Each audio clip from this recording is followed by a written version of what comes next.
Good morning. On behalf of the city of Antioch, I'd like to welcome you to the 41st State of the City address. At this time, I'd like to invite Chief Stephen Ford to lead us in the Pledge of Allegiance. Everyone please rise. Face the flag. Put your hands over your heart. Begin. I pledge allegiance to the flag of the United States of America and to the republic for which it stands, one nation, under God, indivisible, with liberty and justice for all. Thank you, Chief Ford. At this time, it gives me great honor and pleasure to introduce the 31st Mayor of Antioch, the Honorable Mayor Lamar Thorpe. Thank you.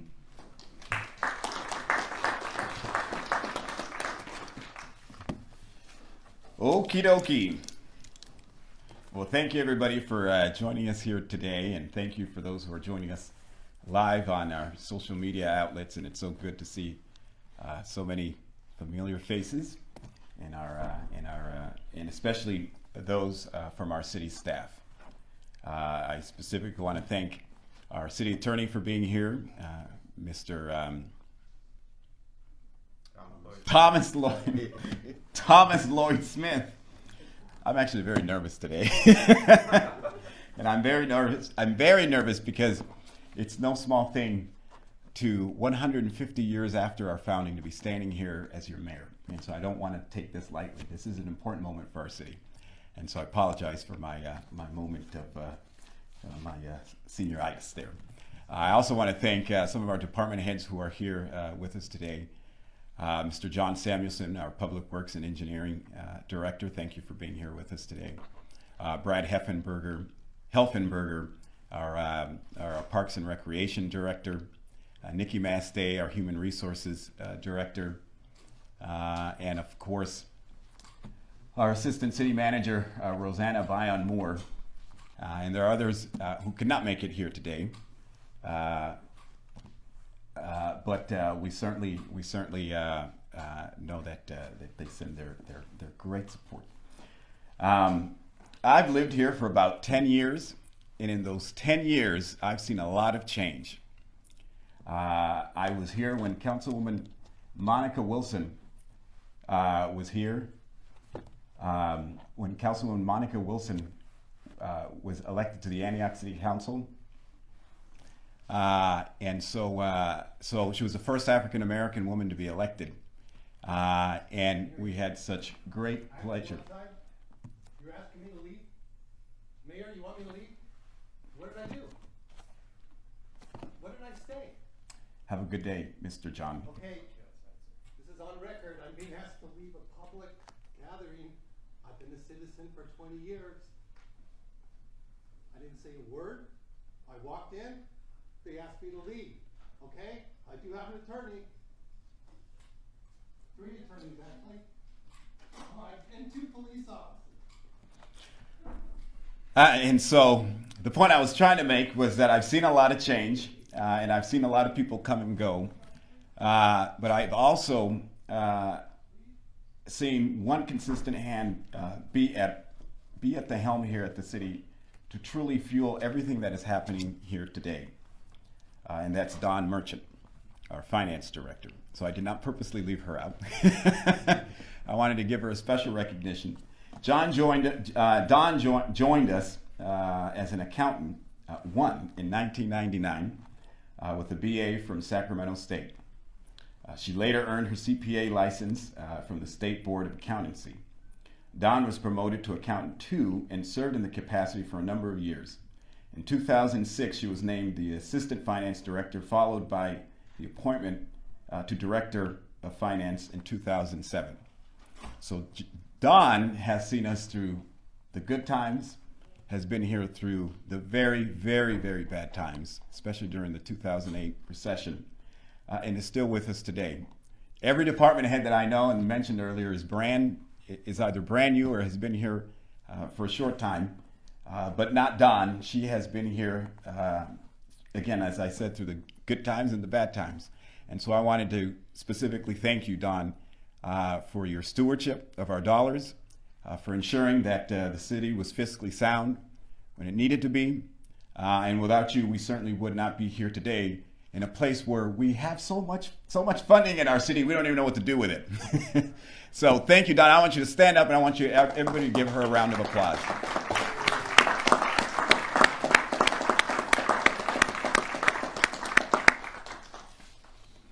And I would be remiss if I didn't mention our two captains from the Antioch Police Department, Captain Trevor Snitzius and Captain Anthony Moorfield, who served recently as our interim chief. I want to thank them both and the men and women of our law enforcement department for the good work they've been doing in the last few years as we've navigated some rough waters. And so I appreciate all of you for the work that you're doing for our city. So thank you very much, and please offer our men and women in law enforcement a round of applause.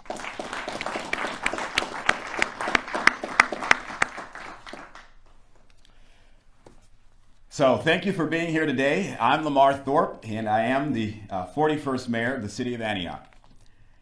As always, I want to thank the people of Antioch for electing me mayor and for electing me with the highest number of votes in our city's 150-year history. Today, I have the honor of making history with you again as we establish Antioch as a Bay Area leader. Once a sleepy town off the Delta, today we have become one of the fastest growing cities in Northern California and one of the most racially diverse cities here in the San Francisco Bay Area. With that growth, we have also become a better version of ourselves, as throughout our history, the power of diverse communities working together has always been at the heart and soul of what has led to long-term success. For those who are uncomfortable with change, this has never been about forgetting any of you. For those, on the contrary, this has always been about giving others the opportunity to enjoy what you currently enjoy while being able to add their perspectives to the conversation and to change. Like the perspectives of our homeless advocates who have been working tirelessly to ensure we house our brothers and sisters on the streets.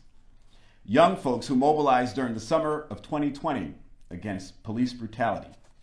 Groups like Antioch Save the Yard, who have for years have been fighting for a town square right here in Rivertown for families to enjoy, and whose voices, and the voices of parents who have helped us rethink the idea of children with disabilities, and instead ensuring that all children of all abilities get access to parks, services, and certainly much more.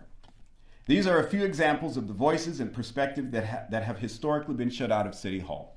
Let me assure you and others that as long as I am the mayor, and I will be the mayor for the next 3 years, there is a place for you in this chamber. Understanding this, as the chief legislator of our city, I have focused on building an agenda that brings bipartisan cooperation. And for this reason, I'm proud to report that in fact that our state of the city is as strong as it can be. And we've never had so much resolve to get things done as we have today. And for that, I am very, very grateful to my council colleagues, our city clerk, our city treasurer, and to all of our city staff, from the city manager's office to the abatement team currently working on our streets right now, for taking on the challenges of today. Thank you all for your hard work, your dedication, and service to our great city. Like the COVID-19 pandemic, none of these challenges that face our city have fast and easy solutions or fixes. And all of them are going to take a unified, concerted effort for us to truly solve. Over the last year, we've seen that we have it in us to do just that. With our can-do, bipartisan spirit, we passed the largest police reform package in our city's history. What often gets lost in the divisive noise is that all of our police reform measures, every police reform measure in our city, was passed either by unanimous support of our city council or by a 4-1 vote. Only one, and I'll say this again, only one reform had a 3-2 vote. and that was the establishment of an independent oversight commission. As a result, today our city's police force is equipped with body cameras and vehicle cameras. We're in the final stages of building the city's first independent oversight commission, and we banned the acceptance of any military equipment from the federal government. We've improved our hiring practices to ensure Antioch is not a stop for officers with troubled pasts. And we've established a new training paradigm that focuses on procedural justice, relationship building, relationship-based policing, and appropriate engagement with all segments of our community, including youth, LGBTQ, English language learners, and much more. We have also banned techniques that can cause positional asphyxiation, such as the knee to neck technique famously used on the late George Floyd. Now, I know that a State of the City address is typically an opportunity to rattle off a list of accomplishments and give a sunny account of the year ahead to those who can afford an expensive lunch at the Antioch Chamber of Commerce. But I'm not your typical mayor, and this is not your typical city council, and these are not typical times. I'd love to rehash this year's past many wins on climate, on racial reconciliation, from our being the first city to officially apologize to early Chinese immigrants, to fiscal accountability, public safety, beautification efforts, and more. But the last year and a half have left all of us short of patience and, frankly, happy talk. I listen to residents every single day, and I know that they love our city as I do. But it's also clear they're impatient for solutions to many long-standing and decades-old issues that we've been facing for a long time. In order for Antioch to become a city where economic growth, job creation, business entrepreneurship thrive, we have to get public safety in order. And that starts with focusing on our most vulnerable populations and building a quality police force. For years, all of us on the city council and you, the public, we all watched with pure negligence as the city spent millions of your tax dollars chasing human beings from corner to corner with knowing that there was nowhere for them to go. The never-ending cat and mouse game. We chased people like Louis Rocha, who was killed by a train late last year, and Tyrone Marshall, who died living on a Tri-Delta bus stop at the intersection of Lone Tree Way and Dallas Ranch Road. And regardless of where we chased them off to and what list of county services we had to offer them, we always seem to miss the bigger picture. Regardless of how many programs are out there, the rate of success and inevitability of the rate of success was inevitably low because we couldn't offer our most vulnerable residents temporary stability in the form of housing. Late last night, after 2 years of fighting and championing and pushing people to the finish line, my colleagues on the city council and I ensured that the transitional housing proposal to lease the executive inn with the appropriate wraparound services will become a reality this year. It will become a reality this year. I want to thank my fellow colleagues, council members Monica Wilson and Tamisha Torres Walker, for finally building a dignified place with purpose for our unhoused residents to go.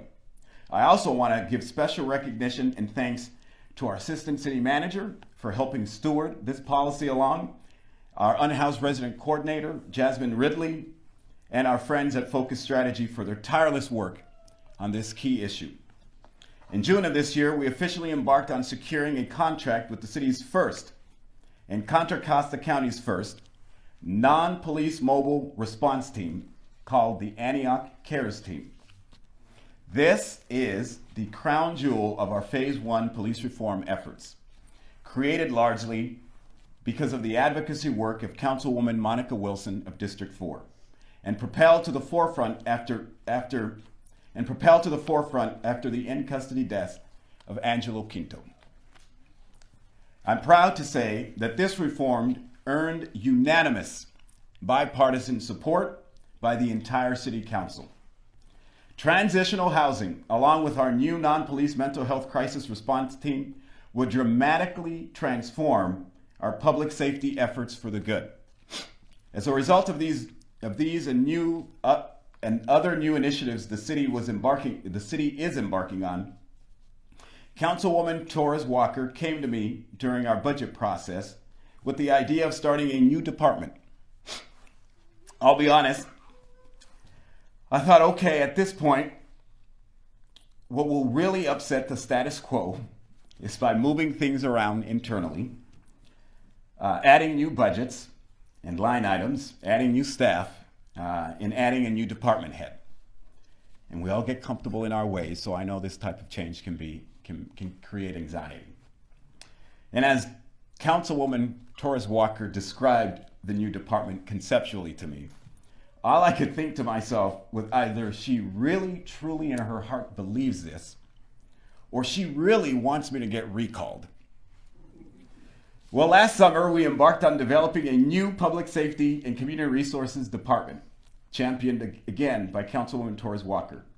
This new department will serve as a one-stop shop for direct city services to residents such as code enforcement, animal services, unhoused resident resources, the Antioch Cares Team, youth development services, and much more. But most importantly, it will work hand in hand with our police department on reducing violent crime with a particular focus on gun violence. This June, we will officially codify the new department in our city's charter. The new department and its services will be the law of Antioch. In May. We're getting this done in May. So a lot of us are pretty excited about this. Why are we doing this? We're undoing the unfair burden on police officers to solve all of our problems. From homelessness to mental health, all of us have redefined police work to mean social work. It's not fair to the women and men in uniform who signed up to prevent and respond to crime in an effort to protect our communities. It is my goal to make the Antioch Police Department, just as it's Captain Moorfield's and our new Chief of Police, a national model for excellence. Despite the current investigation by the District Attorney and the FBI of several members of our police department, I truly believe that we will meet this goal. And I really want to personally thank Captain Anthony Moorfield for his forward-thinking leadership in securing a key relationship with the Department of Justice that helps us examine our internal operations. And that is the National Public Safety Partnership. This partnership, which I am also a part of, is a self-imposed internal examination of the police department, its processes, practices, and data. And it takes big, bold leadership to really take a step back and say, what can we do better? How can we improve what we're doing? And so I want everybody to offer Captain Moorfield a round of applause for his leadership on that. This bold gesture signified to me that the police department is willing to change. With that in mind, in February of this year, I announced the appointment of our new interim chief of police, Dr. Stephen Ford, whose appointment expands our breadth and depth in changing institutional culture. Given our reform efforts and the investigation, I have the utmost confidence Dr. Ford will lead this organization to a stronger, better tomorrow. And I also encourage my colleagues on the City Council to quickly and expeditiously pass the incentive program to work as hard as we can to ensure that we're hiring new police officers for the future. We need those incentive programs to pass. We need those incentive programs to pass today. I urge my colleagues to do so in the coming weeks as we lead into the June months. And yet, there is still a lot more work to do. Although Antioch has continued to experience drops in other types of crime, gun violence is pushing our crime rate higher.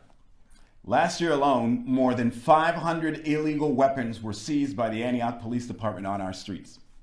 This trend has been exacerbated by the increase in cross-community violence stemming from cities like San Francisco, Oakland, Richmond, Sacramento, and Stockton. Regardless of what is happening around us, this is unacceptable for our city. Now that we're eliminating certain responsibilities for the police department, let me make myself perfectly clear to those who have come to Antioch to wreak havoc with gun violence. If you come to Antioch thinking that this is the Wild West, you will be found, you will be prosecuted, and you will be sent to prison. With that, I'm asking, no more can we accept that a pastor and his children have to run for their lives fleeing gunfire. No more can we accept that the most gun-related homicides in Antioch involve people who don't even live here. In the following budget process, which starts soon, I will be requesting funding to support the ShotSpotter gunshot detection system citywide. That being said, this approach cannot be the only approach that we use towards trying to stem gun violence, and it won't be. I want to thank Interim City Manager Cornelius Johnson for his leadership in submitting the California Violence Intervention and Prevention grant application requesting more than $1.7 million in funding.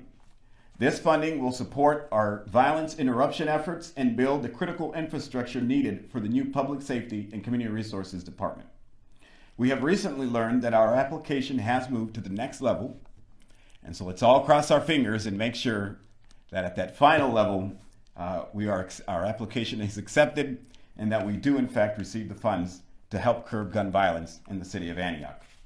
While it takes everyone's support to drive down violent crime, I absolutely know that with the support of our police department, the support of our new public safety office, and the support of all of our residents, we can make that happen. Last year, I declared Antioch a no sideshow zone. Since that major declaration, and thanks to the outstanding work of our Antioch Police Traffic Unit under the leadership of Lieutenant Joseph Don Levy, Antioch has had 0 large-scale sideshows since then. The closest we've come was 2 large gatherings that were quickly cleared out thanks to the proactive work of our traffic enforcement team and our allied agencies. This is what happens when we put our minds together to solve problems and collaborate in a bipartisan fashion. We're also not finished with the great experiment that is the Sycamore Corridor. But after decades of neglect, we're moving in the right direction. In August of this year, we will be accepting applications for the long-awaited Mayor's Apprenticeship Program, which promises city employment opportunities for those involved in illicit activities or other things at places like Sycamore Square who want to turn their lives around. And let me be clear to other strip malls throughout the city of Antioch, like Bonfair Market of 10th Street, the businesses off 18th and Cavallo, and those off of Delta Fair Corridor. When we're finished in Antioch, you're next. When we're finished on the Sycamore Corridor, you're next. We're coming to ensure that we get your businesses up to its standard that is acceptable to all of the people of Antioch. Standing by hoping things get better is not an acceptable public policy. Antioch residents deserve a city that is free of trash, free of litter, and open and welcoming to everybody. That is why we doubled the size of code enforcement, increased our landscaping beautification efforts and maintenance.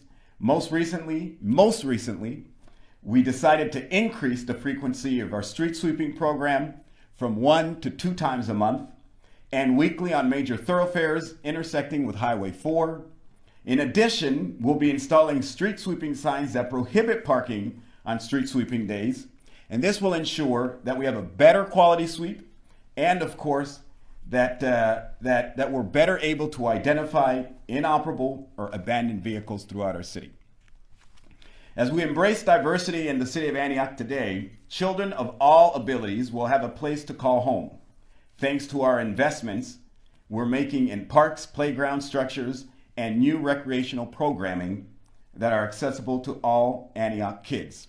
And it's not something that I'm saying, it's something that this city council codified in the law of the land of Antioch to ensure that every new program in Parks and Recreation, isn't that right, Brad? Be geared to ensuring all children of all abilities have access to that program.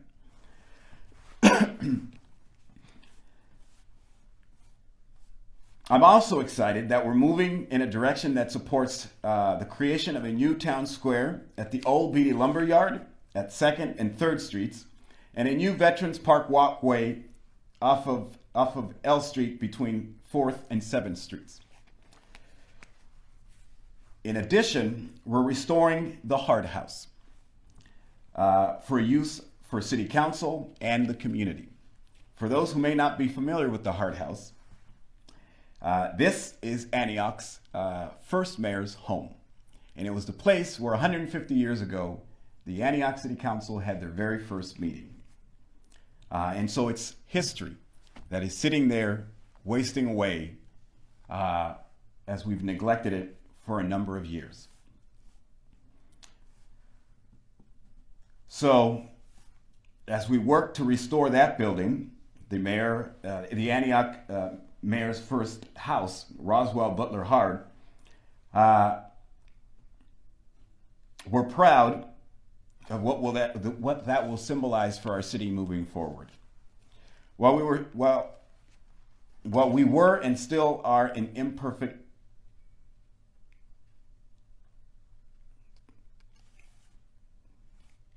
I'm sorry, I lost myself here. I was talking about 150 years ago in 1872, when we were founded as a community and the Hard House represented our founding. It was only about 96 years before that our nation was founded in 1776. And while we were an imperfect nation, enshrined at the heart of our nation's founding was the rule of law, which ensures that all persons, all institutions, entities are accountable to laws that are promulgated by the collective power of people, all of you, not one individual. As Americans, more often than not, we take this basic fundamental truth for granted. And yet, the rule of law serves as a critical safeguard that ensures checks and balances.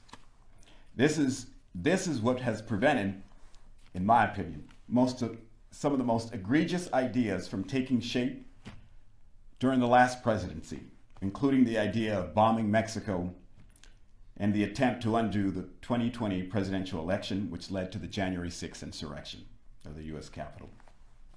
As we move forward, there will be noisemakers. There will be a lot of noisemakers, just as there are today, on social media platforms, on blogs, heck, even on Nextdoor, working to undermine the very notion of who we are as Americans. But our local process works. Most of the decisions that we have made here in this chamber have been, about 95% of the time, have been made unanimously by all members of our city council. They very seldom do we see votes that are 4-1 or 3-2. And I share this because I think it's important that as we maneuver through all of the noise, that you understand that your government is working for you, is absolutely working for you. And I see people in this audience who for a long time have felt shut out of City Hall. This is your City Hall. This isn't a special group City Hall. And so I share that because I think it's so important that everybody understand the fundamental basis of who we are as a community and who we are as a nation. For 8 years, I put my Navy uniform on. For 8 years, I put my Navy uniform on with pride and absolute excitement because I was well aware what my uniform represented for our country and for its people. And on January 3rd of 2000, I swore an oath to protect and, if needed, give my life to protect the country I so love, and to protect the ideals that are enshrined in our Constitution. Because this is the country I've ever known, and this is the country I've ever loved, the United States of America. And so with that,